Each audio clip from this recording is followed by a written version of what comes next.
Hi అండి, అందరికీ నమస్తే. నేను మీ సునీల్ మద్దాల. ఏంటంటే తాజా లెక్కల ప్రకారం ఆంధ్రప్రదేశ్ రాష్ట్రంలో తాజా లెక్కల ప్రకారం ఏదైతే మారుతున్న రాజకీయ సమీకరణాలు ఏదైతే ఉన్నాయో, టీడీపీ జనసేన పొత్తు ఏదైతే ఉందో దాంతోపాటు బీజేపీని కూడా పొత్తులో చేర్చుకోవడంతో, అంటే చేరలేదు, ఇంకా అఫీషియల్గా అది కన్ఫర్మ్ కాలేదు, కానీ టీడీపీ జనసేన బీజేపీతో పొత్తు పెట్టుకుంటాయి. కాబట్టి ఆ పొత్తుతోటి చాలా మట్టుకి జనసేనకి ఇచ్చేటువంటి స్థానాలన్నీ మారుతాయి. జనసేన అభ్యర్థులు మారుతారు, జనసేన లెక్క మారుతుంది, రకరకాల ఈ లెక్కలైతే కనుక మారుతాయని చెప్పేసి చాలామంది మాట్లాడుకున్నమాట. ఏం మారినా సరే, ఎన్ని మారినా సరే మనకంటూ ఒక లెక్క ఉంది. కాబట్టి ఆ లెక్క ప్రకారం జనసేనకి ఇచ్చే సీట్లన్నీ ఫస్ట్ లిస్టులో జనసేనకి ఏ అభ్యర్థులు ప్రకటించబోతుంది అనేది నేను మీకు చెప్పబోతున్నాను. వీళ్ళే అభ్యర్థులు 100% వీళ్ళే అయితే కనుక జనసేన అభ్యర్థులు, దాంట్లో డౌటే లేదు. అవసరమైతే మీరు రాసి పెట్టుకోవచ్చు, ఈ వీడియోని సేవ్ చేసుకోండి. కాకపోతే నేను చెప్పబోయేది ఏంటంటే కనుక ఈ అభ్యర్థులు మాత్రం తొలి జాబితాలో వచ్చే అభ్యర్థులు అనమాట. జనసేనకి తొలి జాబితాలో వచ్చే అభ్యర్థుల్ని నేను మీకు చెప్పబోతున్నాను. అదేంటంటే కనుక 1 దర్శి నుంచి గరికపాటి వెంకట్, తెనాలి నుంచి నాదెండ్ల మనోహర్, విజయవాడ వెస్ట్ నుంచి పోతిన వెంకట మహేష్, తాడేపల్లిగూడెం బొలిశెట్టి శ్రీనివాస్. తెలుసు కదండి బొలిశెట్టి శ్రీనివాస్ గారు అంటే, ఎందుకంటే జనసేనలో ఒక ముఖ్య నాయకుల్లో బొలిశెట్టి శ్రీనివాస్ గారు ఒక ముఖ్య నాయకుడు అనమాట. తాడేపల్లిగూడెం, అలాగే నరసాపురం బొమ్మిడి నాయకుడు 100% పక్కాగా కన్ఫామ్ అనుకున్నటువంటి నరసాపురం టిక్కెట్, అంటే జనసేనలో కొన్ని మాత్రం పక్కాగా గెలిచేస్తాయి అని అనుకునే టిక్కెట్లో ఈ నరసాపురం బొమ్మిడి నాయకర్ గారు ఒకలండి. ఏంటంటే మన అనాలిసిస్ ప్రకారం, మనకు వచ్చిన సర్వేల ప్రకారం, మనకు తెలిసిన విషయాల ప్రకారం, ఆ గ్రౌండ్ లెవెల్లో జరిగినటువంటి మాటల ప్రకారం బొమ్మిడి నాయకర్ గారు అయితే కనుక అక్కడి నుంచి టికెట్ ఇస్తే కనుక 100% విజయం సాధించవచ్చు.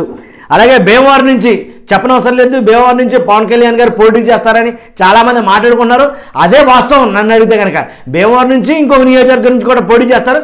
కాదు ఫస్ట్ లిస్ట్లో అయితే మాత్రం భీమవరం నుంచి పవన్ కళ్యాణ్ గారు పోటీ చేస్తారు అనేది కనుక చాలామంది మాట్లాడుకున్నమాట. మనకున్న సమాచారం మేరకు భీమవరం నుంచి పవన్ కళ్యాణ్ గారు పోటీ చేస్తారు.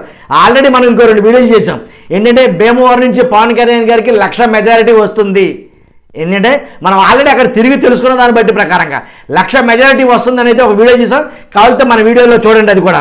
తర్వాత రాజోలు నుంచి, రాజోలు అనగానే ఎస్సీ రిజర్వ్డ్ నియోజకవర్గం అండి. ఇక్కడ నుంచి దేవవర ప్రసాద్, ఈయన మాజీ ఐఏఎస్ అనమాట, ఈయన పోటీ చేస్తారు. అలాగే నిడదవోలు కూడా జనసేన ఖాతాలో ఉంది, కానీ ఇంకా అభ్యర్థిని కన్ఫర్మ్ చేయలేదు. అభ్యర్థిని కన్ఫర్మ్ చేసి అది కూడా నిడదవోలు కూడా ఫస్ట్ లిస్ట్లో వస్తుందని నా అభిప్రాయం. తర్వాత రాజానగరం బొత్తుల రామకృష్ణ, అలాగే కాకినాడ రూరల్ పంతం నానాజీ, పిఠాపురం టి ఉదయ్ శ్రీనివాస్. ఈ పిఠాపురం మీద కొంచెం సందిగ్ధత అయితే ఉంది. ఎందుకంటే పిఠాపురం నుంచి పోటీ చేస్తారు పవన్ కళ్యాణ్ గారు అని చాలా మాటలైతే కనుక బయటకు వచ్చినాయి. కానీ వాస్తవంగా భీమవరం నుంచి పోటీ చేస్తారా, పిఠాపురం నుంచి పోటీ చేస్తారో కొంచెం క్లారిటీ లేనప్పటికీ పిఠాపురం మాత్రం నెంబర్ 1 క్యాండిడేట్ ఉన్నారు టి ఉదయ్ శ్రీనివాస్. తర్వాత భీమిలి వంశీకృష్ణ యాదవ్, పెందుర్తి పంచకర్ల రమేష్. ఈ పంచకర్ల రమేష్ అనే ఆయన ముఖ్య నాయకుల్లో ఒకరనమాట. ఈయన పెందుర్తిని పోటీ చేస్తారు. అలాగే యలమంచిల నుంచి సుందరపు విజయ్ కుమార్, అలాగే నెల్లిమర్ల నుంచి జనసేనలో పక్కాగా 100% సీట్ కన్ఫర్మ్ అని అనుకున్నది ఏదైనా ఉంటే కనుక నెల్లిమర్ల. ఎందుకంటే నెల్లిమర్ల నుంచి లోకం నాగమాధవి ఏంటి పక్కాగా ఈసారి అక్కడి నుంచి నెగ్గుతారు. ఆల్రెడీ గ్రౌండ్ రిపోర్ట్లు కూడా చాలా మటుకు వచ్చినాయి. తాజా సర్వేలో కూడా బయటపడింది ఏంటంటే నెల్లిమర్ల సీటు జనసేనకి కన్ఫర్మ్. ఎందుకంటే లోకం నాగమాధవి గారు అక్కడ 100% లీడింగ్లో ఉన్నటువంటి క్యాండిడేట్ అనమాట. కాబట్టి అంతేకాదండి, అలాగే జనసేన ఫస్ట్ లిస్ట్లో వచ్చే ఈ అభ్యర్థులే కాకుండా ఎంపీ స్థానాలు కూడా కొన్ని ఎంపీ స్థానాలు అయితే తీసుకోబోతుంది.